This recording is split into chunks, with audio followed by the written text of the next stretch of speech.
Here are our top 3 alternatives to QuickBooks and who each one is actually for. So this is the best option if you want something that feels closest to QuickBooks. You still get the invoicing, billing, reporting, inventory, project tracking, and a strong bank reconciliation. But where Xero stands out is the usability. The platform feels just cleaner, collaboration is easier, and every plan includes unlimited users. So your accountant, your bookkeeper, the internal team can all work together on the same system without extra seat costs. So Zoho Books is better for the business that needs more workflow control and automation.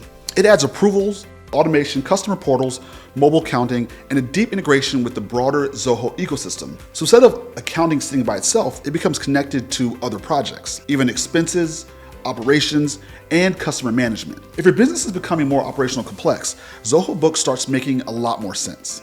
So this is the strongest fit for service-based businesses. It focuses heavily on the invoicing and time tracking, project collaboration, and of course, client payments.